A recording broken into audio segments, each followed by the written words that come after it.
Assalamualaikum warahmatullahi wabarakatuh.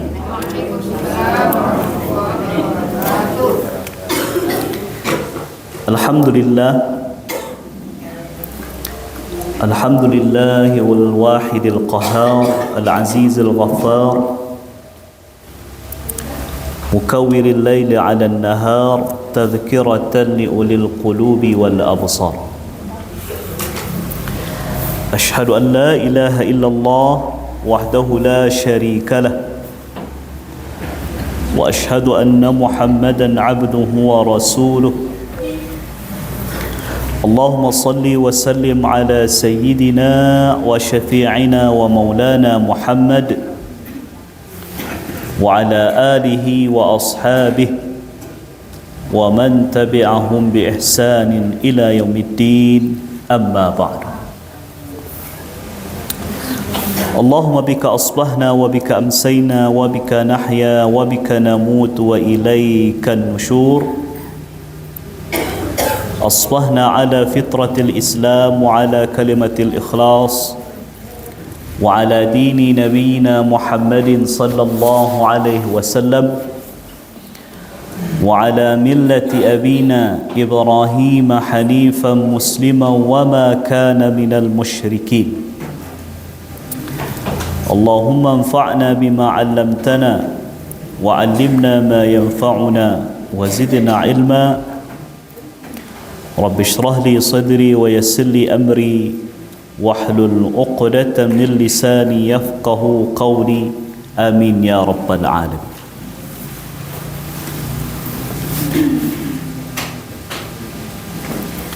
Ma'asyiral muslimin wal muslimat, bapak-bapak dan ibu-ibu jamaah salat subuh yang dirahmati dan dimuliakan oleh Allah Subhanahu wa taala. Untuk lebih berkahnya hari kita, kegiatan awak di hari kini,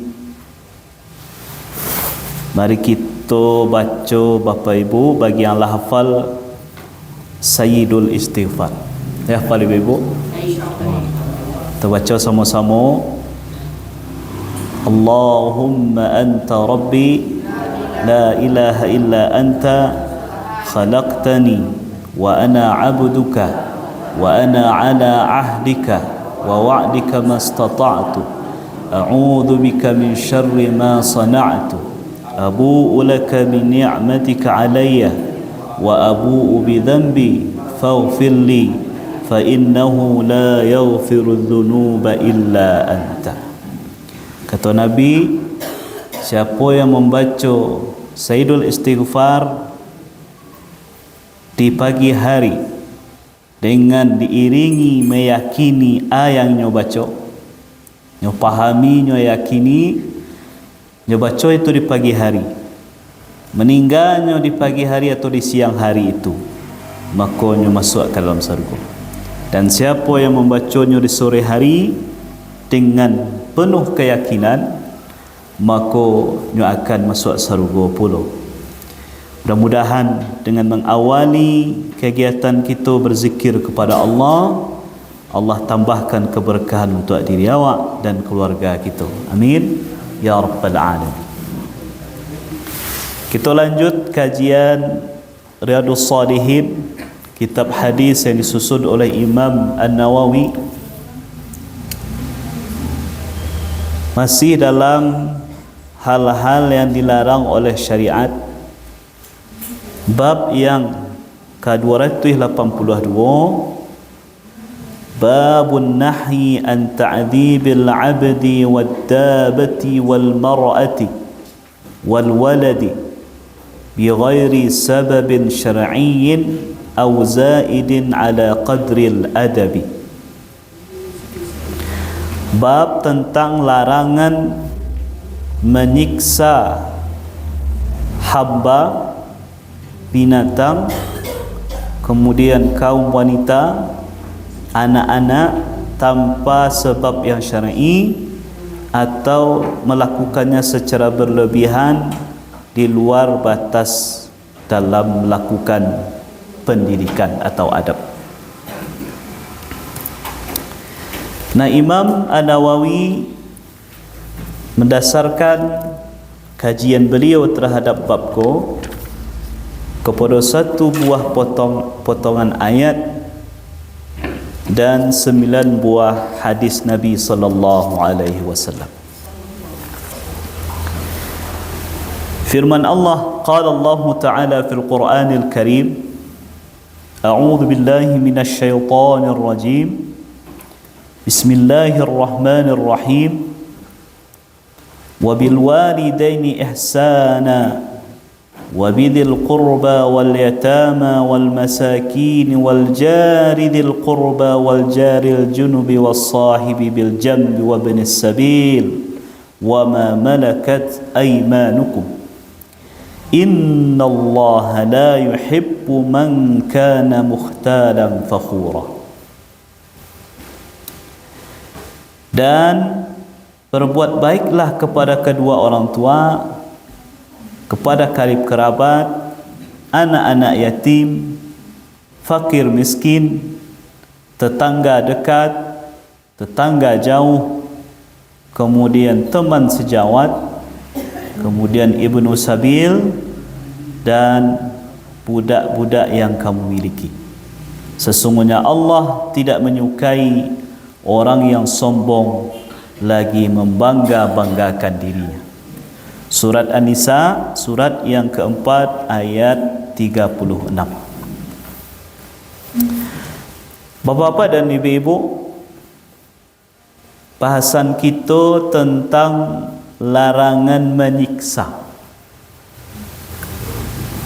Menyiksa hamba sahaya, binatang, kaum perempuan, kemudian anak kita sendiri tanpa alasan yang syar'i atau yang dilakukan secara berlebihan. Nah, yang perlu kita pahami bahawasanya Islam adalah agama yang dilandaskan kepada kasih sayang. Setiap kita membaca Al-Quran, di setiap surat kecuali surat At-Taubah pasti diawali dengan kalimat Bismillahirrahmanirrahim, dengan menyebut nama Allah yang Maha Pengasih lagi Maha Penyayang. Jadi Allah disifati sebagai Tuhan yang Maha Kasih, Maha Sayang. Kemudian tentang Nabi sendiri Allah sampaikan, wa ma arsalnaka illa rahmatan lil alamin.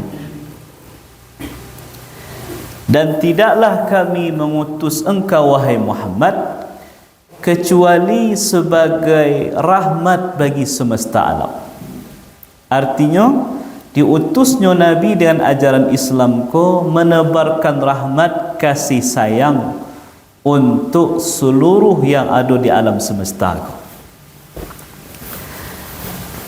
Nah, jadi kerana Islam mendasarkan ajarannya kepada kasih sayang,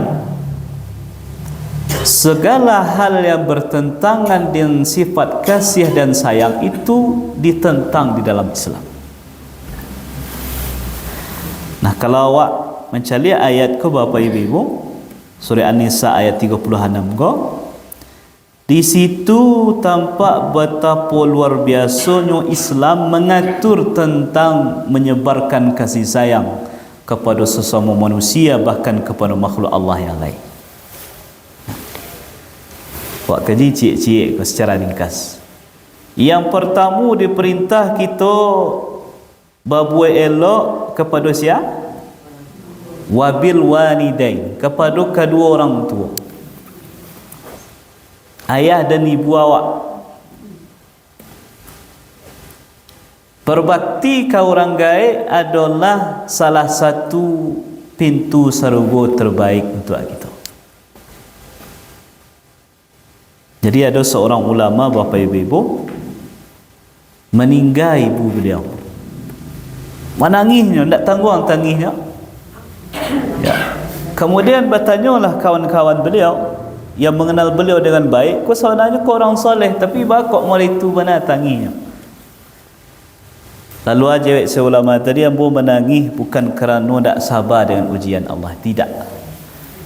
Tapi yang menangis modeko dek kerana Allah lah tutup satu di antara pintu surga. Nah. Atau pintu surga berupa berbakti kepada orang tua ketika beliau masih hidup. Bahkan berbakti kepada kedua orang tua ku bapa ibu masih berlanjut walaupun orang gaib awak kalau meninggal dunia sekalipun. Kalau jauh orang lain mungkin elok awak ketikanya masih hidup. Kalau jauh orang gaib indah. Lah meninggalnya masih ada jua kewajiban awak untuk berbuat elok ke orang gaib. Caranya doakan beliau, minta ampunkan atas dosa-dosa yang beliau lakukan. Kemudian lunasi hutang-hutangnya. Kalau nyoba janji yang belum terlaksana, usahakan awak yang melaksanakan janji beliau. Apakah itu berupa hutang, wasiat segala macam. Kemudian nan kampe sambung silaturahmi taruh je keluarga beliau. Apa lagi bapa ibu jo keluarga ayah kita, bako kita.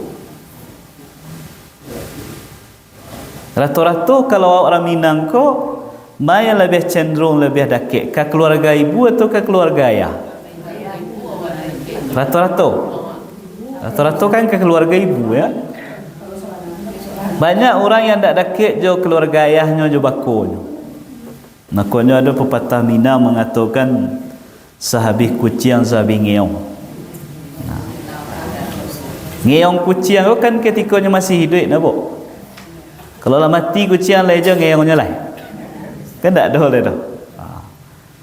Artinya banyak orang ketika masih ada keluarga ayahnya lai ada silaturahmi, tapi kalau tak ada kalau ketika ayah masih ada lai jo silaturahmi jo keluarga ayah, tapi kalau lah meninggal ayah tak ada selai terkena.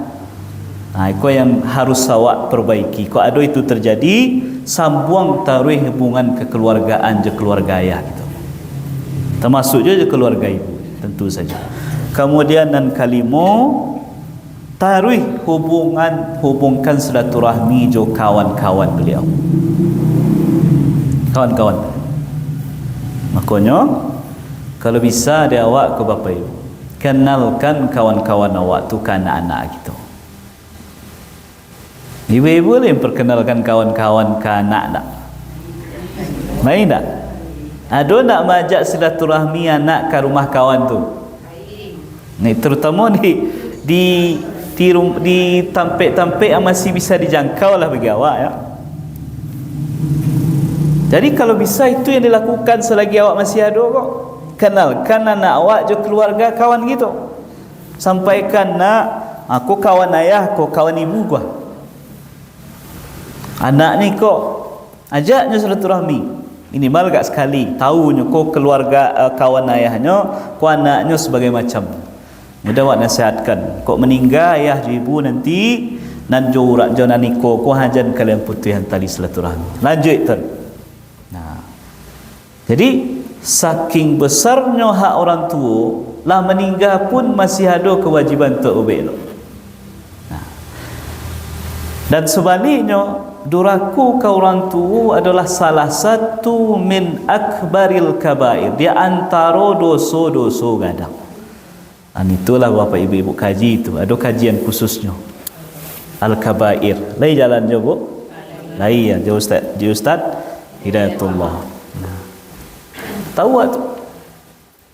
Bahkan Nabi katakan di antara dosa yang Allah sagirukan azabnya sebelum azab di akhirat nanti, yaitu dosa orang dan duraka ke orang gaib. Artinya dua kali azab didapat di orang duraka ke orang gaib ko. Di akhirat lah pasti dapat, di dunia lah dia suan-suan di azab Allah. Itu orang gaib. Dan di siku bapa ibu Allah dahulukan orang gaib dibandingkan lain. Artinya adalah memang yang menjadi prioritas utama berbuat elok itu sebelum kanan lain-lain orang gaib kita sendiri.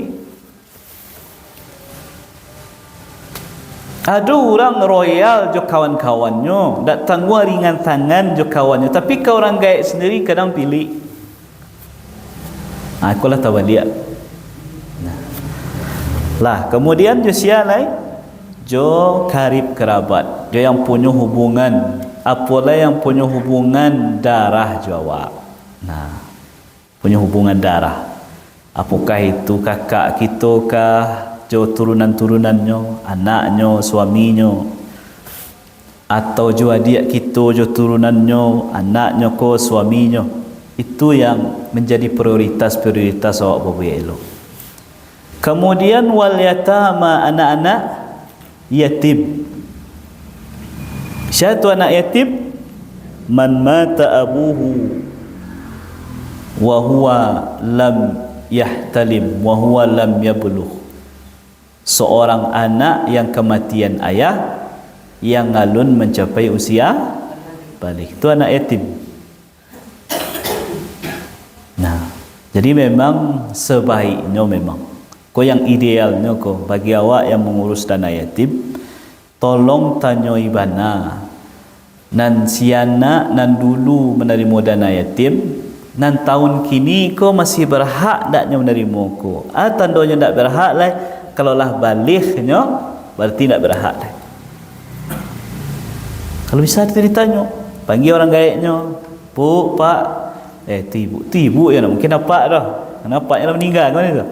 Kau anak awak mohon maaf lah balik tawalun. Apalanya lah di kelas-kelas 5 SD katih misal. Kalau seandainya lah balik berarti nyo tak berhak dapat dana yatim. Kena batih berhak menerima dana yatim itu adalah dengan balighnya seseorang. Kemudian wal masakin, orang-orang miskin, orang-orang yang berkebutuhan, yang susah. Wal jari dzil qurba, tetangga dekat. Tetangga dekat bisa dua bantuannya Bapak Ibu. Bisa karena memang rumahnya paling dekat Jawa, kemudian ditambah pula punya hubungan kerabat je gitu. Kerabat iyo, tetangga iyo. Itu yang lebih diprioritaskan. Atau orang yang nyo tak punya hubungan kerabat Jawa tapi rumahnya bersebelahan je gitu. Makanya Nabi sampai katakan Jibril berulang kali menyampaikan kepadaku tentang berbuat elok ke tetangga. Berulang-ulang Jibril menyampaikan ke Nabi sehingga ambo mengira ke cik Nabi kalau tetangga ko berhak menerima warisan. Saking acoknya Jibril mengulang-ulang menyampaikan ke Nabi untuk disampaikan ke umat beliau tentang hak-hak bertetangga. Kemudian wal jaril junub, tetangga jauh. Wasahibi bil jambi, teman sejawat.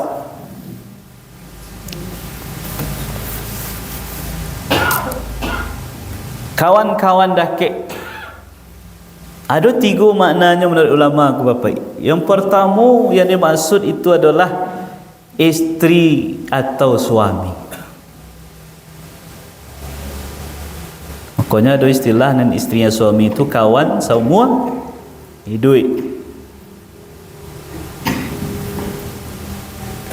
Nah, atau yang dimaksud di siku adalah kawan sejawat di siku, orang yang menemani awak dalam bersafar, kawan seperjalanan. Awak bersafar, jo rombongan atau jo berapa orang, itu jo termasuk orang yang usahakan berbuat elok kepadanya. Atau kawan-kawan kita dan lainnya, kawan-kawan akrab awak. Kemudian wabinis sabil, ibnu sabil atau ibnu sabil, orang yang bersafar yang kehabisan perbekalan. Bahkan dalam harta zakat boleh disalurkan kepada ibnu sabil, kepada musafir yang kehabisan bekal. Kalau memang patut dibantu, lah habis bekalnya, kemudian tak ada lah yang lain daripada minta-minta, bantulah dengan dana zakat. Kemudian wama malakat aimanukum, dan apa yang kamu miliki.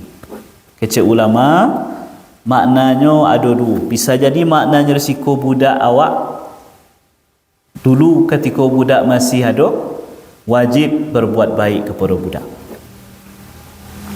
Atau yang dimaksud risiko wa malakat imanukum ku adalah binatang-binatang, terutama yang kita pelihara.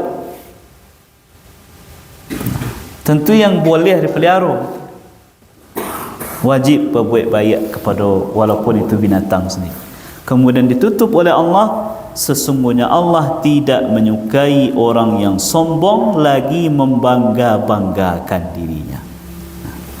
Nah, itulah ayat yang menjadi dasar dari bahasan kita di subuh hari kini.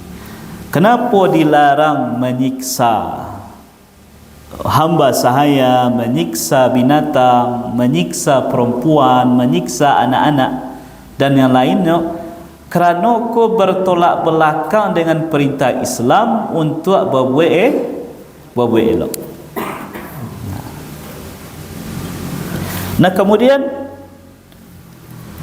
dari segi hadis Nabi sallallahu alaihi wasallam, yang pertama, wa an ibni Umar radhiyallahu anhuma anna Rasulullah sallallahu alaihi wasallam qala.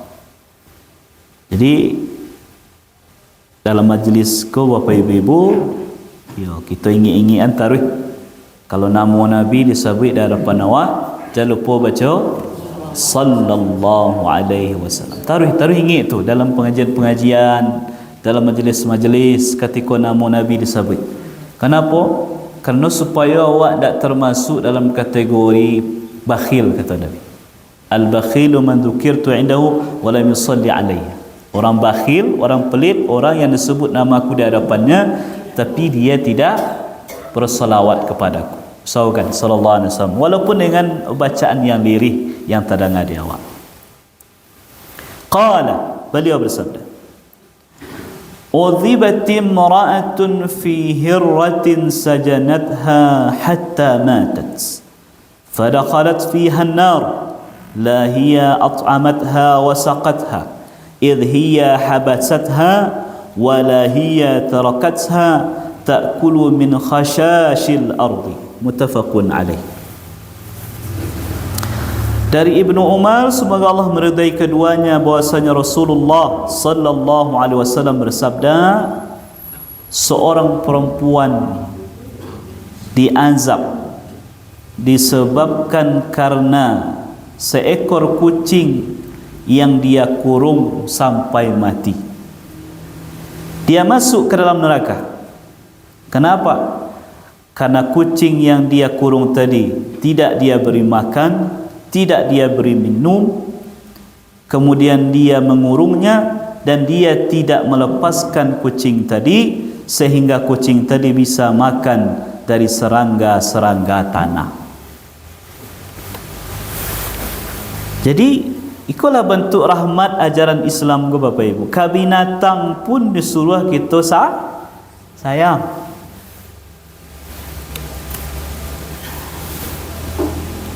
Kucing kau sebagai contoh saja. Kerana kucing kau rata-rata adalah binatang yang dekat je manusia. Jadi kau ada awak bu dan tak suka je kucing, masuk kucing ke rumah kita, jangan ditendang lo. Jangan diambil lo tangkai sapu kemudian balacik yang ke kucing tadi. Cukup usia saja lah lo. Kalau memang awak tak suka je kucing, kerana kan tak setiap orang lo suka je kucing. Nah, ya tak? Tak setiap orang. Ada orang yang tak suka, ada orang yang sangat suka benar. Sakit sekucing sakit nyebut ke doktor. Makanannya tak tanggung lo mewahnya, di balian makanan khusus. Kalau dia awak kan tulang-tulang ikan sebagian bu. Kelainya hendak nyubalian mana. makanan khusus kucing ko. Kemudian kandangnya dibuat nan rancak. Tampe buang air gadangnya disediakan lo. Ado lo pasir-pasir khususnya. Bahkan kini lah banyak di sekitar kita Bukit Tinggi ko, lah banyak toko-toko yang khusus menyediakan makanan, peralatan khusus untuk kucing saya. Nah, saking banyaknya orang ingin pelihara kucing. Boleh. Tapi bagi awak yang tidak menyukai itu, jangan sampai memberlakukannya, menyiksanya di luar nalar gitu, seperti yang dilakukan oleh perempuan. Kucing masuk ke rumahnya, kemudian nyokurang sampai mati. Indak dia gah makan, indak dia gah minum, indak dilapehan supaya kucing itu bisa cari makan, ndak. Ti azab masuk ke dalam neraka gara-gara tidak punya kasih sayang kepada binatang. Tidak punya kasih sayang kepada binatang. Nah, di situ menjadi dalil kebalikannya. Boleh tak awak mengurung binatang? Misalnya ada orang nyobuan sangka, kemudian nyokurung burung sangka, itu boleh tak? Boleh tak?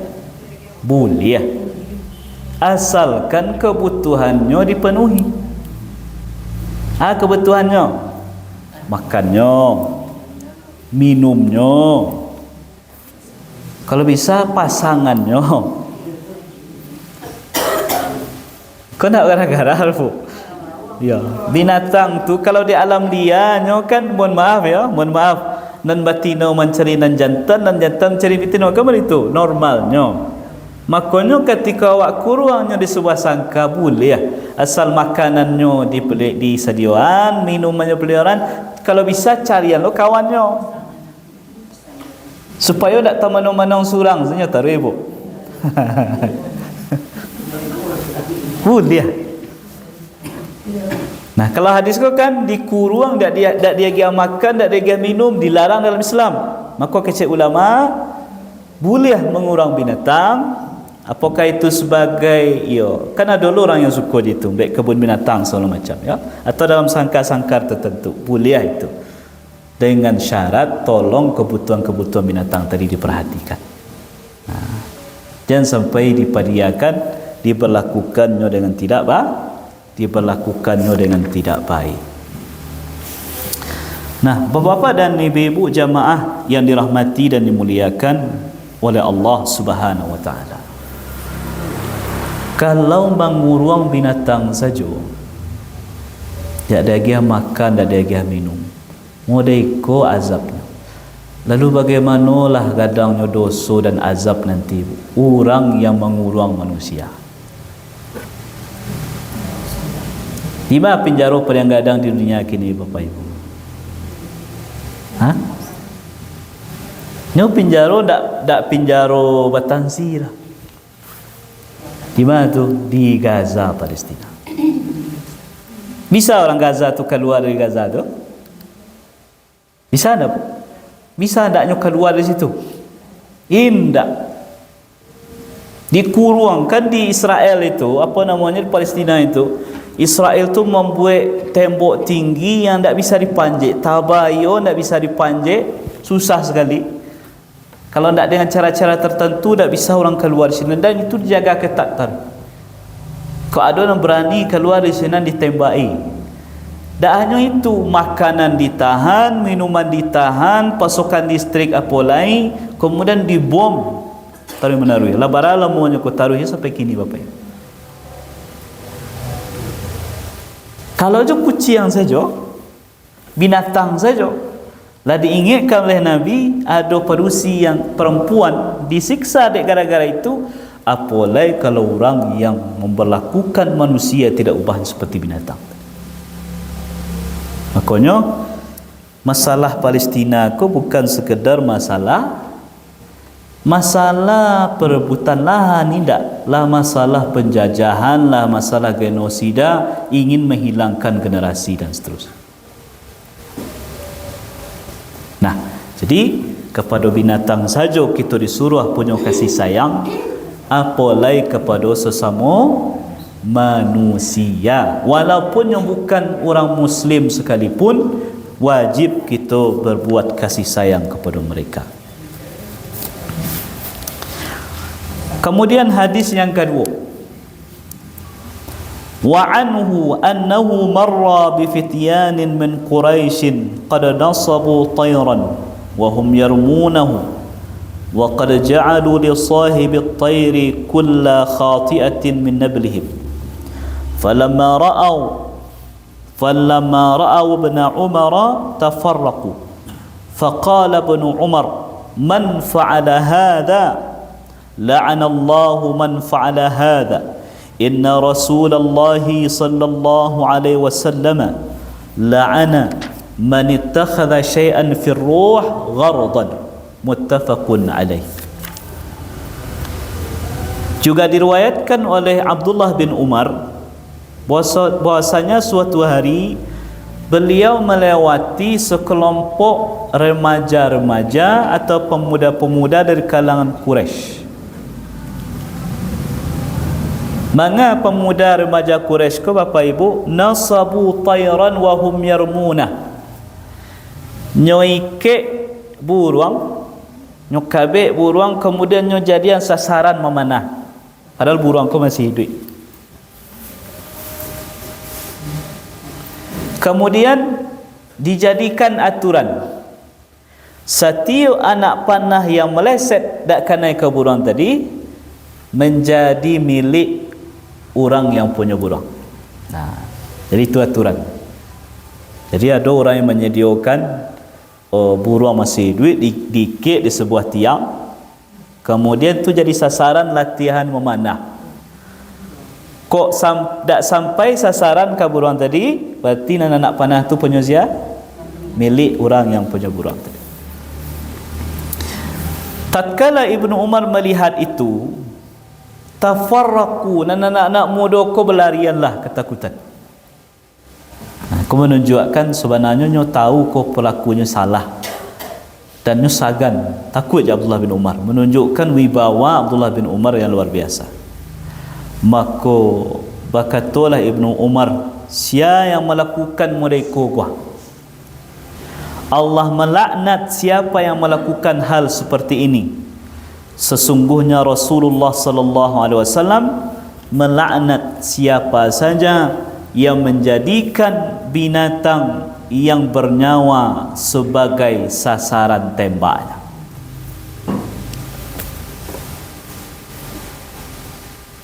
Jadi dilarang kita untuk menjadikan binatang yang masih hidup sebagai sasaran-sasaran awak, kecuali dalam hal perburuan. Kalau tujuannya berburu, boleh. Makanya dalam bab fikih tu ibu-ibu ada bab pembahasan khusus tentang berburu. Tapi berburu memang nanti binatang yang diburu itu, yang dibunuh itu memang nantinya tak dimakan.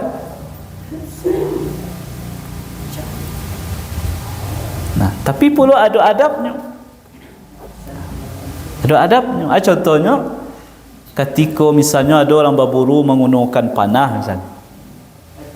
Nah, sebelumnya melepaskan anak panah itu disuruhnya baca bismillah. Jadi kok nyampang tak sempatnya menyembelih, mati binatang tadi dek gara panah tak sempatnya menyembelih, berarti itulah dianggap halal binatang tadi. Makanya kok ada apa-apa nak Nabi menembak kan, cari menembak buruang memang tujuan untuk dimakan, jangan lupa sebelum badia tadi tembak baca bismillah dulu. Karena biasanya kalau buruang kan ditembak kan mati langsung, tak sempat disembelih. Jadi kalau memang sasaran tembak itu sesuatu yang tujuannya nanti dalam hal perburuan untuk dimakan buruan tadi, tentu itu diperbolehkan.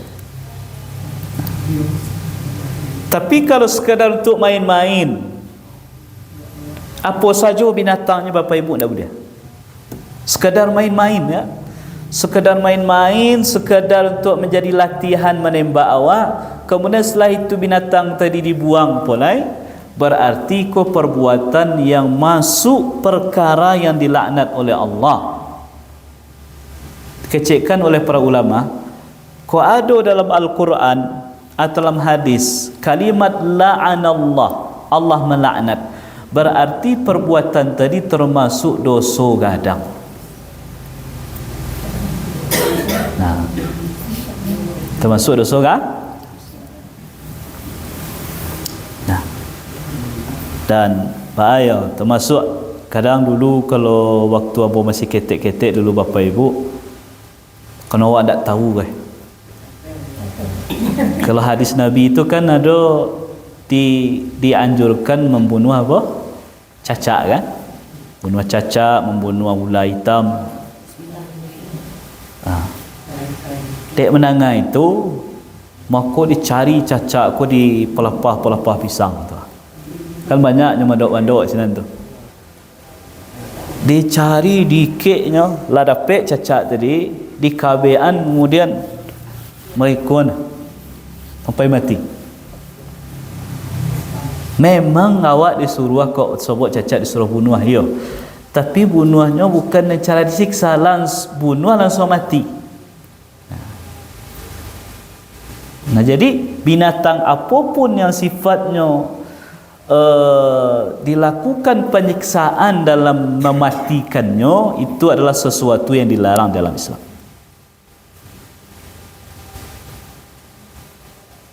Jadi Bapak Ibu, hati-hati gitu. Kalau awak memang, alhamdulillah Ustaz tak pernah mengerajakan itu, alhamdulillah. Tapi kok ada nampak kok anak, cucu, kemenakan atau suami yang melakukan itu, maka kewajiban awak mengingatkan. Kalau kau nak main-main, kecik Abdullah bin Umar, la'anallah man fa'ala hadha, Allah melaknat orang yang melakukan perbuatan yang model itu. Kemudian yang ketiga, hadis ketiga, wa an Anas radhiyallahu anhu qala naha Rasulullah sallallahu alaihi wasallam an tusbara al-bahaim, muttafaqun alaih, ma'nahu tuhbasa lil qatl. Dari Anas, semoga Allah meridainya, beliau berkata, Rasulullah sallallahu alaihi wasallam melarang antusbaral bahaim, mengikat binatang dengan tujuan untuk menyiksanya. Dilarang diikat binatang tu disiksa atau dijadikan sasaran tembak tadi, tak boleh.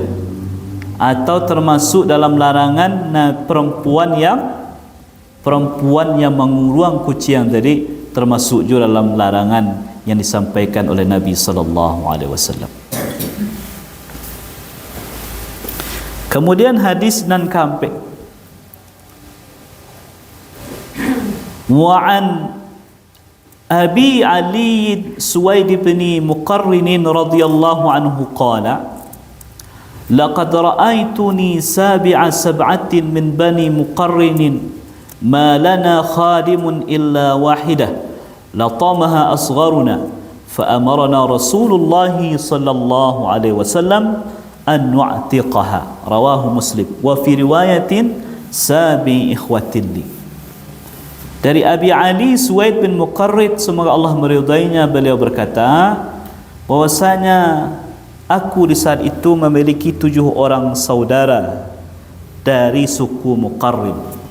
Kami tidak punya pembantu kecuali 1 orang saja. Maka saudara kami yang paling kecil pernah menampar pembantu tadi. Maka Rasulullah sallallahu alaihi wasallam memerintahkan agar kami memerdekakan budak kami. Wa an Abi Mas'ud al-Badri radhiyallahu anhu qala كنت أضرب غلاما لي بالصوت فسمعت صوتا من خلفي يعلم أبا مسعود falam afham as-sawta min al-ghadab falamma dana minni idza huwa Rasulullah sallallahu alaihi wasallam fa idza huwa yaqul i'lam Aba Mas'ud anna Allah aqdaru 'alayka minka 'ala hadha al-ghulab faqultu la atribu mamlukan ba'dahu abada. Rawahu Muslim. Dari Abu Mas'ud Al-Badri, semoga Allah meridainya, beliau berkata, aku pernah suatu hari memukul budakku dengan sebuah cemeti, dengan cambuk. Maka aku mendengar sebuah suara berkata di belakangku, ketahuilah wahai Aba Mas'ud. Dan aku tidak memahami suara itu, tidak mengetahui siapa yang menyampaikan suara itu karena disebabkan kemarahannya amat sangat. Maka tatkala dia lebih dekat kepadaku, ternyata yang bersuara tadi adalah Rasulullah sallallahu alaihi wasallam. Kemudian beliau berkata, ketahuilah wahai Abu Mas'ud, sesungguhnya Allah lebih mampu menimpakan azab kepadamu dibandingkan kamu menyiksa budakmu ini.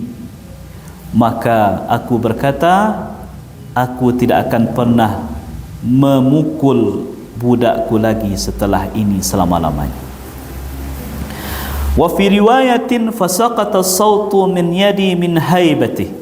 Dalam riwayat lain dikatakan sampai-sampai cambu atau cemeti di tanganku tadi terjatuh disebabkan wibawa Rasulullah.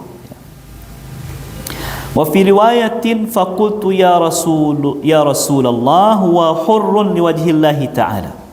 Faqala amma law lam taf'al la lafahatka an-nar aw lamasatka an-nar. Rawahu Muslim bi hadhihi riwayat. Dalam riwayat lain dikatakan, aku berkata, ya Rasulullah, budak ini aku merdekakan kerana mengharapkan keridaan Allah. Maka beliau bersabda, kalau seandainya engkau tidak melakukannya, engkau tidak memerdekakannya, maka engkau akan dihanguskan di dalam api neraka atau engkau akan masuk ke dalam api neraka. Diriwayatkan oleh Imam Muslim. Nah, Bapa dan Ibu-ibu, kalau nanti tadi hadisnya tentang larangan menzalimi binatang. Kalau nan hadis dan dua ko larangan menzalimi budak. Jawab le ada budak ke ibu? Ha? Lai ada je budak ke kini lah. Tak. Tapi secara perlakuan orang memperlakukan orang seperti budak lain tak? Lain. Nya tak budak tetapi nya berlakukan orang seperti budak.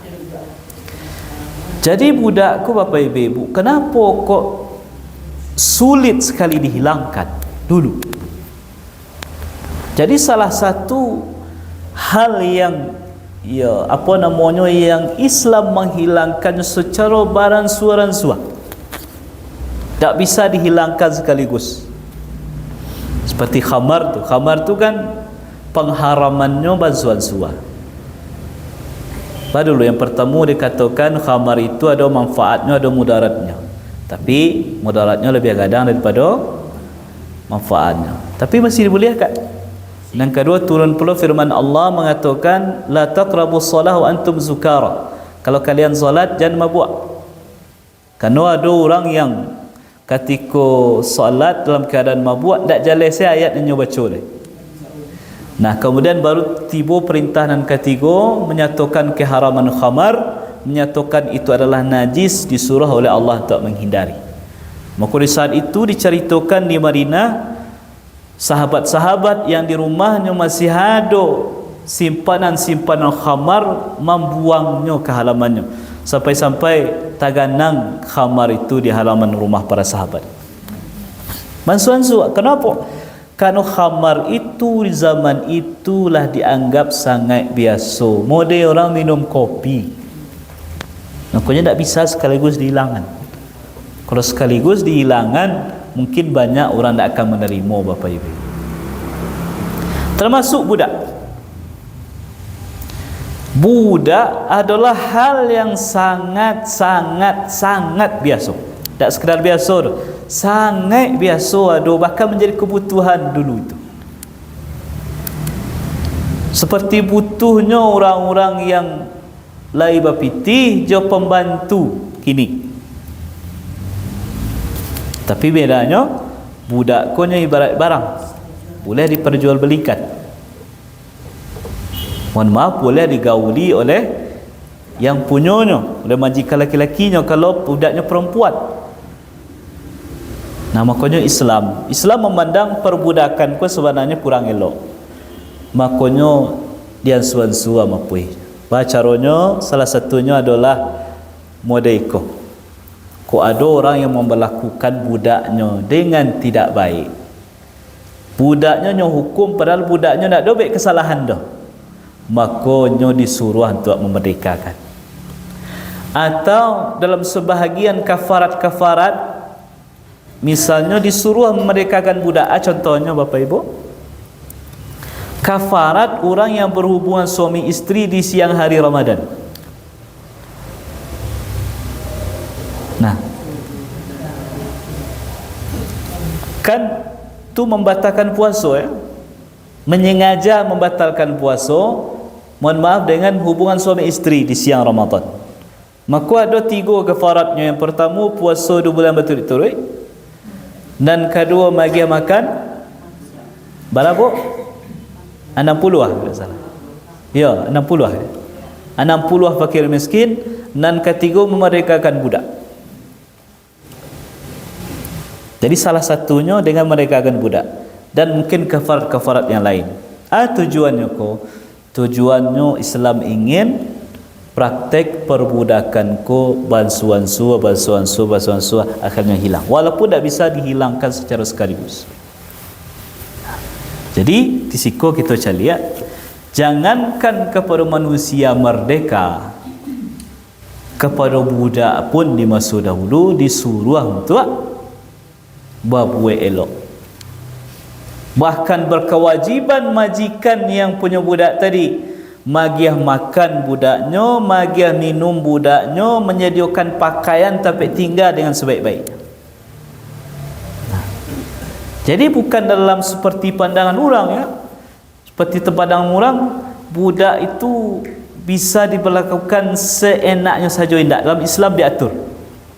Kalau memang masih punya budak, kau aturannya mereka.